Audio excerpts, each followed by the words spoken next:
The wind carried the scent of rain across the savannah that evening, stirring up tension as quickly as it stirred up the tall grasses. Something big was about to happen.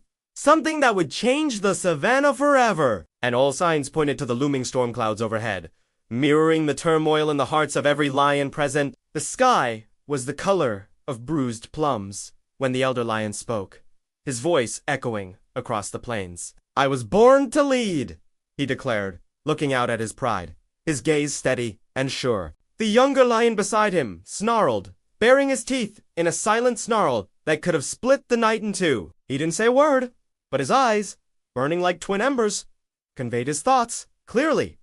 Strength is not enough. The throne belongs to the one who fears nothing.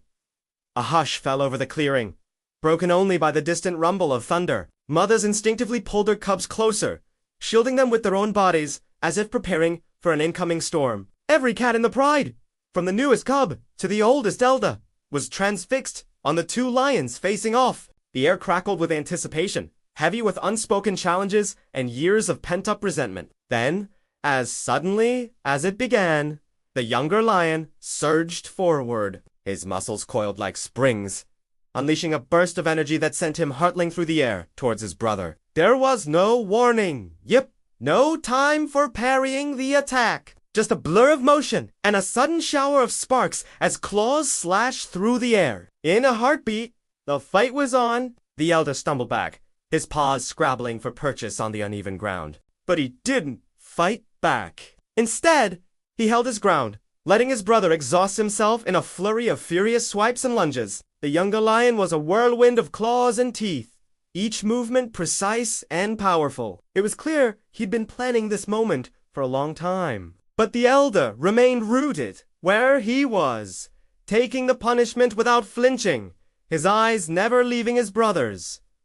The younger lion, momentarily distracted, gave a sharp bark, surprised by his brother's lack of response. This wasn't the reaction he'd expected. Wasn't his brother afraid? Didn't he realize the danger he was in?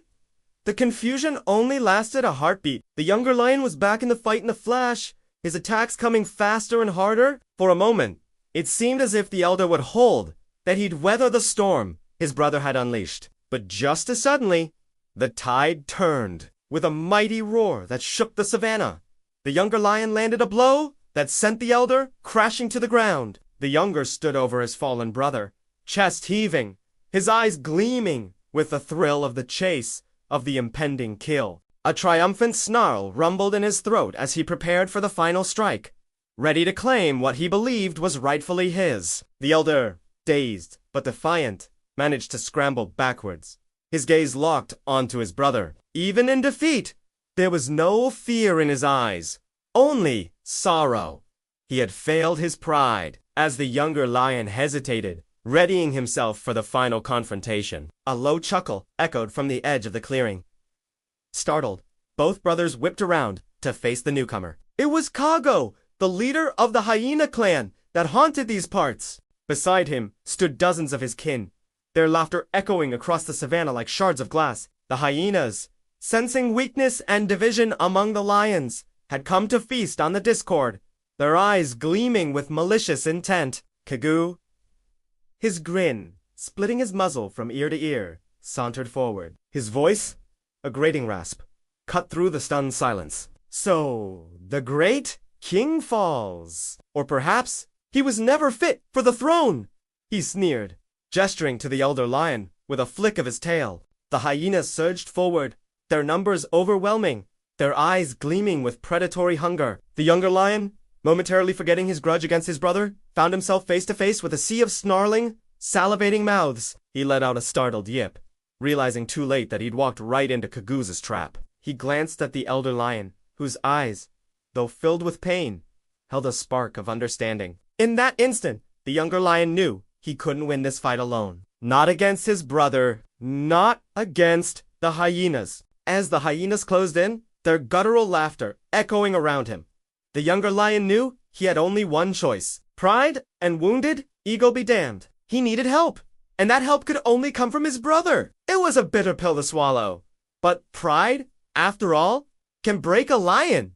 But unity can bring him back. Slowly, Carefully, the younger lion edged towards his brother, keeping his eyes on the advancing hyenas. When he was close enough, he dipped his head in a gesture of truce, a silent apology for the fight he'd started passing between them. The elder met his gaze, surprise flickering across his features. Then understanding dawned, and he nodded slowly, accepting the olive branch. Together, the brothers rose, their gazes sweeping across the hostile faces of the hyenas. The younger let out a defiant roar, the sound echoing his new-found resolve. At his side, the elder roared back, and for the first time that night, they were in unison. The storm within them had found its voice, a maelstrom of raw power that shook the very foundations of the savannah. The hyenas, taken aback by the lions' unity, faltered in their advance. For a moment, the only sound was the pounding of their hearts and the rustling of the winds through the tall grass. But the respite was short-lived.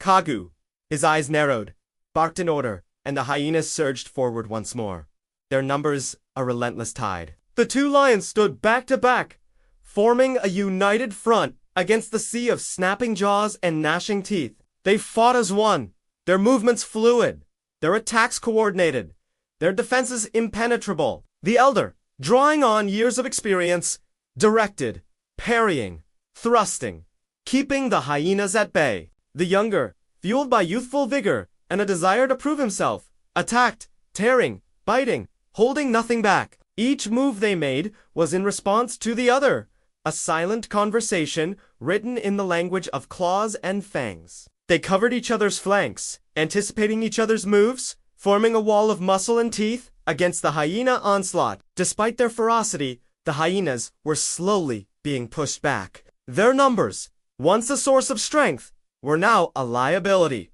making coordination and flanking maneuvers difficult. The clearing became a whirlwind of fur and teeth, a chaotic ballet of life and death. Yet despite the ferocity of the fight, there was method in the madness. The lions were fighting to protect their own, to defend their territory. The hyenas, driven by hunger and the promise of easy prey, were fighting to take what the lions had. It was a clash of necessity, of instinct, of survival. As the battle raged, the pride watched in awe and anxiety. The mothers, their cubs nestled against their flanks, whispered words of encouragement and pride. The young males, their eyes shining with admiration, prepared to join the fight when needed. And then, as suddenly as it started, it ended. Kagu, wounded and outmatched, gave a frustrated screech and ordered a retreat. The hyenas, with a final, mocking laugh, melted away into the shadows,